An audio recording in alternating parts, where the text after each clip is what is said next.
All right, guys, we're going to clean this beautiful old lock that I found on the river the other day. It's iron with a brass lock cover there, but we are going to clean this with electrolysis. So I'll show you how we do that. Have our power supply here, have a plastic tub with 4 or 5 gallons of water. We have a fork on the stainless steel fork on the end of that wire. It's acting as the electrode, and we also have about 2 cups of baking soda in this 3-4 gallons of water mixed in, so that'll act as the electrolyte and will help us with the electrolysis process. This box here, this power supply, got it on Amazon. You can order one of these. Some guys use battery chargers, but I'll tell you what, you got to use the old battery chargers. New ones will not work for electrolysis because it knows it's not attached to a battery, and then you won't get it to turn on. So you can either get one of these power supplies or an old style battery charger. Let's hook everything up and then I'll show you how it works. Okay, one thing I've always had trouble with is connecting the wire to the relic, getting a good contact. Now in this case, we have that brass lock cover, so we could attach the wire right to it. But how I have that attached is with a little C-clamp here. That's what I would use. I found that works the best to attach. You have to find a spot with bare metal, like a brass object, or if this was solid iron, like that horseshoe there, we need to drill a little hole in it to get a good contact. But there's different ways to do it. I like using the C-clamp. I find that works a lot easier. Okay, guys, we have the positive wire hooked up to the stainless steel fork, to the wire leading to that. We have the negative hooked up to the relic. Power supply is on, and I'll show you how we know we have a good contact and it's working. So we have bubbles coming off the fork, so we know that the electrolysis is underway.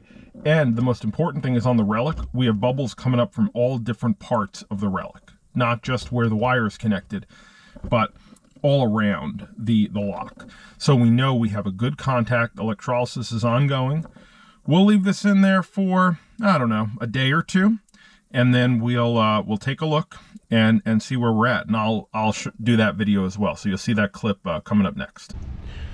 All right, guys, so that has been 2 full days in electrolysis. Let's turn this off and let's see what it looks like. We'll give it a look. Okay, let's see how much of that crud is ready. Oh, a lot of it. Look at that. It's just scraping right off. Wow. A lot of that stuff just come. Look at that. I mean, black on my hands, but kind of like it on my hands. Then I'll wash it off. All right, let's see. Look at that. All that sand and gunk is coming off. We may use a brush here to scrubbing it a little, but that's looking pretty good. We may not need much more electrolysis on that. I'm going to scrape it with the. That's looking pretty good, and we may not need that much more electrolysis on that. I'm going to scrape it with the brush, and then I'll show you what we got. All right, guys, this is turning into a beautiful iron relic. I mean, the iron on there is very well preserved. That's going to be a beauty. My hands, not so much a beauty. I'm going to rinse them off, rinse this off, and I'll show it to you before I put the preserver on the item. Okay, guys, so we're ready to put the Gemplers on the iron object, but the first thing we're going to do is we're going to cover up the lock cover there with a piece of masking tape so we don't get the Gemplers on it. One thing that's interesting, when I kind of picked at the lock, I noticed that there's a broken key in there. That's probably why they pitched it in the river, which is pretty awesome. This lock's going to turn out beautiful, and I'm going to put the Gemplers on it, and then you'll see it when it's done. All right, guys, so that's the lock all finished. I think it came out beautiful. Really, really happy with that.